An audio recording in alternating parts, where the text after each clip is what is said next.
Second love இந்த show பற்றி தான் இப்போ நிறைய பேரும் பல விமர்சனங்களை முன் வச்சுட்டு வராங்க. அதுக்கு காரணம் 6 ஆண்கள் 6 பெண்கள் இவங்க 2 பேரையும் ஒன்றா சேர்க்கறது ஒரு ஷோவா அப்படின்ற மாதிரி நிறைய ஆபாசமான விஷயங்களும் இருக்குது. அண்டு இது சமூக சீரழிவை நோக்கி தான் இப்போ போயிட்டுருக்கு. அதுக்கு முன்னுதாரணமாக தான் இந்த ஷோ. ஆல்ரெடி பிபி அப்படின்ற ஒரு ஷோ போயிட்டுருக்கு. இதில் வேறு இந்த ஷோவா, இந்த சேனலையே இழுத்து மூடுங்கன்ற அளவுக்கெல்லாம் ரொம்ப பயங்கரமான கமெண்ட்ஸ்லாம் வந்துட்டுருக்கு. அந்த வகையில் நீங்கள் இந்த ஷோ பற்றி என்ன நினைக்கிறீங்கன்றத கமெண்ட் பாக்ஸில் கமெண்ட் பண்ணுங்கள்.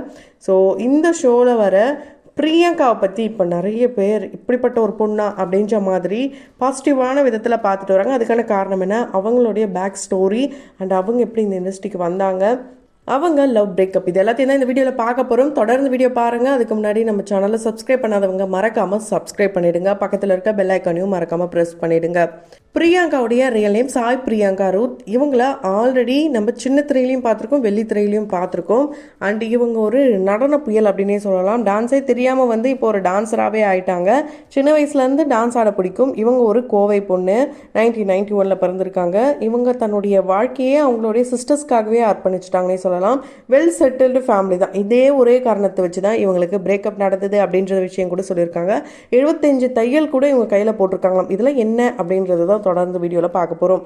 ஸோ பிரியங்காவை பொறுத்த வரைக்கும் எப்போவுமே நம்ம யாரையும் டிபெண்ட் பண்ணி இருக்கக்கூடாது. அது அப்பாவாக இருக்கலாம், அம்மாவாக இருக்கலாம், யாரையுமே நம்ம டிபெண்ட் பண்ணி இருக்கக்கூடாது. கண்டிப்பாக நம்ம வந்து சுயமாக சம்பாதிக்கணும் அப்படின்ற எண்ணம் சின்ன வயசுலேருந்தே இருந்ததுனால 12th முடித்த கையோட இவங்க சென்னைக்கு வேலைக்கு வராங்க. அப்போவே அவங்களுடைய சிஸ்டர்ஸையும் கூட்டிகிட்டு வராங்க. அதுக்கான காரணம் இவங்களுடைய அப்பா ஏதோ மிஸ்டேக் பண்ணியிருக்காரு. இவங்க வெல் செட்டில்டு ஃபேமிலியாக இருந்தாலும் சிஸ்டர்ஸ் அங்கே நம்பி இருந்தால் கரெக்டாக இருக்காது அப்படின்ற மாதிரி கூட்டிகிட்டு வந்துடுறாங்க. அங்கே கூட்டிகிட்டு வந்த கையோட குழந்தைங்க நம்மளுடைய குழந்தைங்க அப்படின்னு சொல்லி தன்னுடைய மகள்களாகவே 2 சிஸ்டர்ஸை இப்போ வரைக்கும் படிக்க வச்சுட்ருக்காங்களாம். இவங்களுக்கு 17 வயசு இருந்தாலும் அம்மா நான் தான் அப்படின்ட்டு எல்லா இடங்கள்லையும் இவங்க சொல்லியிருக்காங்களாம். ஆனால் இப்போது இவங்க அவங்களுடைய சிஸ்டர்ஸ் டீனேஜராக இருந்ததுனால என்ன இவ்வளோ சின்ன வயசில் வந்து இவ்வளோ சின்ன வயசு அம்மாவா அப்படிலாம் கேட்பாங்க, எங்களை அசிங்கப்படுத்துவாங்க, நீ என் கூடலாம் வராத, நீ தூரமாகவே எங்களை விட்டுட்டு போ அப்படிலாம் வந்து அவங்களுடைய சிஸ்டர்ஸே இப்போ நன்றியே இல்லாமல் பேசுகிற அளவுக்கு மாறி இருக்காங்க. ஸோ இப்போ நன்றியே இல்லாத உலகமாக தான் மாறிட்டு இருக்கு. அது கூட பிறந்தவங்களாக இருந்தால் என்ன, மற்றவங்களாக இருந்தால் என்ன அப்படின்ற மாதிரி தான் இருக்குது. இந்த அன்பு பாசம்லாம் ஒரு சில இடத்துல தான் ரொம்ப அதிகமாக கிடைக்குது. மற்ற பக்கத்தை பார்க்கும்போது எங்கடா போச்சு இந்த அன்பு ஜெயிக்கும் அப்படின்ற மாதிரி அன்பு ஜெயிக்கும் அப்படின்ட்டு பிக் பாஸில் சொன்ன கதைகள்லாம் மாறி இப்போ வேறு மாதிரி நம்மளுடைய சொசைட்டி போயிட்டுருக்கு. அதோடைய ஒரு வெளிப்பாடாக தான் இவங்களுடைய கதையை நம்ம பார்க்கலாம். ஏன்னா 17 வயசில் தன்னுடைய சொந்த விருப்பு வெறுப்பு எல்லாத்தையுமே வந்து தூக்கி போட்டுட்டு தன்னுடைய சிஸ்டர்ஸ்க்காக வாழ்க்கையை அர்ப்பணிச்சிருக்காங்கன்னும் போது ரொம்பவே பெரிய விஷயம். இப்போ வரைக்கும் அதை பண்ணிகிட்ருக்காங்க. இந்த நிலையில தான் அவங்களுக்கு நிறைய பேர் லவ் ப்ரப்போசல்லாம் கூட பண்ணியிருக்காங்களாம். ஆனால் அப்போ வந்து அவங்க நோ எனக்கு வேண்டாம், எனக்கு 2 குழந்தைங்க ஆல்ரெடி இருக்காங்க அப்படிலாம் தெரிஞ்சதும் நிறைய பேர் போயிடுவாங்களாம். ஆனால் இது எல்லாமே தெரிஞ்சு ஒரு நபர் வந்திருக்காங்க. அந்த நபர் கூட லவ்லியும் இருந்திருக்காங்க. அந்த நபரை ஒரு நாள் அப்பா அம்மா கிட்ட இன்ட்ரோ கொடுக்கலான்ட்டு ஊருக்கு கூட்டிகிட்டு போனோம். அங்கே போனால் வெல் செட்டில்டு ஃபேமிலியாக, என்ன நீ இங்கே வந்து சென்னையில் கஷ்டப்பட்டுட்டு இருக்க, அங்கே பார்த்தா இவ்வளோ சூப்பரான ஃபேமிலி இருக்காங்க, நீ என்ன பொய் சொல்கிறியா அப்படிலாம் வந்து அவங்களுடைய காதலனே இவங்களை வந்து ரொம்ப சந்தேகப்பட்டும் ரொம்ப சீட் பண்ணிட்டும் போயிட்டாராம். அது மட்டும் இல்லாமல் ரொம்ப வந்து பர்ஃபெக்ஷன் எதிர்பார்ப்பாராம். ஒரு சின்னதாக அந்த SORRY அப்படின்னு தான் போடணுமாம், SRYலாம் போடக்கூடாதாம். எல்லாத்துலேயும் கொஞ்சம் பர்ஃபெக்ஷனோடு இரு அப்படின்னு சொல்லிக்கிட்டே இருப்பாராம். அதெல்லாம் இவங்களுக்கு பிடிக்கலையாம். அதை இவங்க சிரிச்சுட்டே சொன்னாலும் ஒரு பாயிண்டில் வந்து உண்மையாலே எல்லாத்துலேயும் பர்ஃபெக்ஷனோடு நம்ம இருக்கவே முடியாது, யாராக இருந்தாலுமே சரி. ஆனால் இந்த ஒரு விஷயம் வந்து ஃப்யூச்சரில் நமக்கு ஏதாவது ஒரு இடத்துல எங்கேயாவது ஒரு பிரச்சனை வந்துடும்ன்றதுக்காக பிரேக்கப் பண்ணியிருக்காங்க. இது பார்க்க சிம்பிளாக இருக்கும், ஆனால் அனுபவிச்சு அவங்களுக்கு மட்டும்தான் புரியும். அவங்க எக்ஸாம்பிளுக்கு இந்த ஒரு விஷயத்த சொல்லியிருக்கலாம், ஆனால் இதுக்கு பின்னாடி நிறைய விஷயங்கள் நடந்திருக்கலாம். ஸோ இந்த பிரேக்கப்பில் சீட் பண்ணிட்டாரு அப்படின்னு நினச்சி இவங்க என்ன பண்ணியிருக்காங்கன்னா ஒரு கிளாஸை உடைச்சிருக்காங்க. கிளாஸ் மூலயமா இவங்களுக்கு 75 தையல்கள் போட்டிருக்காங்களாம். ஸோ இப்படிப்பட்ட ஒரு லவ்வாக தான் இவங்க பண்ணியிருக்காங்க.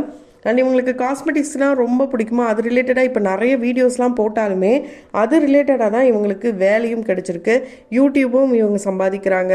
இவங்க வந்து அவங்க சிஸ்டர்ஸ் பற்றியும் லவ் பிரேக்கப் ஆனதை பற்றியும் அவங்க ஃபேமிலி பற்றிலாம் சொல்லும்போது ரொம்பவே எமோஷ்னலாக இருந்தது. அதனால் ஸ்ருதிகா என்ன பண்ணுவாங்கன்னா, யூ ஆர் கிரேட் மம்மி, கண்டிப்பாக உன் லைஃப்பில் ஒரு அழகான வாழ்க்கை அமையும், அதில் ஒரு அழகான குழந்தைகள் பிறப்பாங்க, அவங்களுக்கும் நீ நல்ல அம்மாவாக இருப்ப அப்படின்ற மாதிரி சொல்லியிருந்தாங்க. இந்த பிரேக்கப் பார்த்தீங்கன்னா 2023 ஜூலை 9 இவங்க ஜாலியான ஒரு வீடியோ போட்டிருக்காங்க. அந்த டாக்ஸிக்கான ரிலேஷன்ஷிப்பை பிரேக் பண்ணதுக்கப்புறம் என்னுடைய மனநிலை இப்போ இப்படி தான் இருக்குன்ட்டு ஜாலியாக ஆடி பாடி ஒரு வீடியோ போட்டிருந்தாங்க. உண்மையாலே அது நல்லா இருந்தது. அண்ட் இவங்களை பொறுத்த வரைக்கும் ஃபினான்ஷியல் இண்டிபெண்ட்டாக இருக்கணும் அண்ட் நல்ல நாலேஜ் இருக்கணும் லைஃப்பை பற்றி. ரொம்ப இங்கிலீஷ் பேசணும் அப்படிலாம் எதுவுமே இல்லாமல் நல்ல நாலேஜ், லைஃப்னா என்ன இதை பற்றி இருக்கணும், யாரையும் டிபெண்ட் பண்ணி இருக்கக்கூடாதாம். அது மாதிரி தான் இவங்களுக்கு வரவங்களும் இருக்கணும் அப்படின்ற ஒரு எண்ணத்தோடு தான் இந்த ஷோக்கில் வந்திருக்காங்க செகண்ட் லவ் அப்படின்ட்டு. இந்த மிஸ்ட்ரி பாக்ஸில் தான் இவங்க இந்த கண்ணாடி உடைஞ்ச கதை எல்லாமே சொல்லியிருக்காங்க. ஆனால் வந்ததுமே பார்த்தீங்கன்னா ராஜா கூட இவங்களுக்கு லவ் சிங்க்ரனஸ் ஆகிற மாதிரி ரொம்ப நல்லாவே இருந்தது. கண்ணை பார்த்து தானே லவ்னு அவர் ஆரம்பிக்கும் போது இவங்க முன்னாடி காதலும் அப்படி தானே இருந்தது, அப்புறம் ஏன் பிச்சுக்கிட்டு போச்சு அப்படின்னு சொல்லும்போது அங்கே ஃபன்னாக இருந்தாலும் அந்த இடத்துல இவங்க ரெண்டு பேருக்குள்ள அந்த க்யூட்டான அந்த கான்வர்சேஷன் ரொம்ப நல்லா இருந்ததுன்ட்டு பல பேரும் நல்ல விதமான கமெண்ட்ஸ் சொல்லியிருந்தாங்க. அண்ட் இவங்க ரெண்டு பேரும் தான் சேர்ந்து இந்த ஷோ விட்டு வெளியே போகிறாங்க, சேர்ந்துருவாங்க பாருங்க அப்படின்ற மாதிரிலாம் சொல்லியிருந்தாங்க. அது என்ன நடக்க போகுதுன்ட்டு நம்ம வெயிட் பண்ணி தான் பார்க்கணும். அண்ட் இவங்க பார்த்தீங்கன்னா இரவின் நிழல் அப்படின்ற மூவிலும் நடிச்சிருக்காங்க. ஃபஸ்ட்டு சிலக்கம்மாள் ரோல் தான் கிடைச்சிதாம். நிறைய எல்லாமே ப்ரிப்பேர்டாக இருந்திருக்காங்க. அதுக்கப்புறம் பார்த்தீங்கன்னா பார்வதி ரோல் கிடைச்சிருக்கு. இவங்க டிஜேடி இந்த ஷோ மூலிமா டான்ஸராக அறிமுகமாக இருக்காங்க. டாம் பாயாக வந்து தன்னை ப்ரொஜெக்ட் பண்ணி நிறைய பாய்ஸ் ஃப்ரெண்ட்ஸ் தான் இவங்களுக்கு இருக்காங்களாம். ஸோ இவங்களுக்கு குழந்தை இருக்கலாம் தெரிஞ்சு பிரேக்கப்லாம் கூட நடந்துதான். அண்ட் அது மட்டும் இல்லாமல் சூதுகவும் அப்படின்ற படத்துலேயும் இவங்க வந்து நடிச்சிருக்காங்க. தியா வேலை செய்யணும் Kumar, gangs of Madras serial பார்த்தீங்கன்னா பூவே பூச்சோடவா நித்யான்ற கேரக்டர் பண்ணியிருக்காங்க. அதே மாதிரி ரியாலிட்டி ஷோஸ்லாம் பார்த்தீங்கன்னா கல்யாணம், கிராமத்தில் ஒரு நாள், இப்படி இவங்களுடைய வாழ்க்கை துணைக்காக அண்ட் இவங்க எப்படிப்பட்டவங்கன்னு மக்களுக்கு தெரியறதுக்காக நிறைய ஷோஸ்லாம் இவங்க போயிருந்தாலுமே கூட இப்போ வரைக்கும் ஒரு சரியான துணை அமையலைன்றது இவங்களுக்கு மிகப்பெரிய ஒரு வருத்தமாக தான் இருக்குது. ஏன்னா இவங்களுடைய வாழ்க்கையை திரும்பி பார்க்கும்போது அந்த இடத்துல எந்த ஒரு இன்னசென்ட்டும் இல்லாமல் ரொம்பவே சீரியஸான ஒரு பர்சன், ரொம்ப ஜாலி மொமெண்ட்லாம் எதுவுமே க்ரியேட் பண்ணாமல் எப்போ பார்த்தாலும் வேலை பசங்க இப்படியே இருந்து தன்னுடைய வாழ்க்கை மொத்தமும் இப்படி தான் போயிருக்கான். அதனால் இதுக்கப்புறம் என்னுடைய வாழ்க்கையில் பல அடிகளை பட்டு நான் வெளியே வந்திருக்கேன். இதுக்கப்புறம் நான் கரெக்டான முடிவு தான் எடுப்பேன், கரெக்டான பர்சன்ஸை நான் வந்து சூஸ் பண்ணுவேன், நான் கண்டிப்பாக நல்ல ஒரு வாழ்க்கை வாழ்வேன்ட்டு ரொம்ப பாசிட்டிவாக சொல்லியிருந்தாங்க. அது மட்டும் இல்லாமல் சஞ்சய் ராமசாமி மாதிரி ஒரு பையன் கிடைச்சா நல்லா இருக்கும்பா அப்படின்லாம் ஓப்பன் ஸ்டேட்மெண்ட் கொடுத்துருக்காங்க. அந்த மாதிரி ஒரு பையன் கிடைப்பாரான்னு தெரில, ஆனால் கிடைக்கணும் அப்படின்றத நம்மளுடைய சின்ன சமூகத்தின் வாயிலாக வாழ்த்துக்களை தெரிவித்துக் கொள்ளலாம். ஒரு சிலர் இவங்க பேசுகிறத வச்சு நெகட்டிவான கமெண்ட்ஸ்லாம் சொல்லியிருந்தாலும் இவங்களுடைய இந்த பேக் ஸ்டோரியை கேட்டு ரொம்பவே வந்து எல்லாருமே இவங்களை வந்து வாவ் கிரேட் அப்படிலாம் சொல்லியிருக்காங்க. கண்டிப்பாக அந்த மாதிரிலாம் யாரும் இருக்க மாட்டாங்க, ஆனால் இவங்க இருக்காங்கன்னும் போது ரொம்ப நல்ல விஷயம். ஸோ இவங்களுடைய ஹேர் கேர் அண்ட் இவங்களுடைய சிரிப்பு இதெல்லாம் பார்க்கும்போது ரொம்ப ரொம்ப அழகாக இருக்கும். அண்ட் ஹேரை பொறுத்த வரைக்கும் நல்லா சாப்பிடுங்க, தூங்குங்க.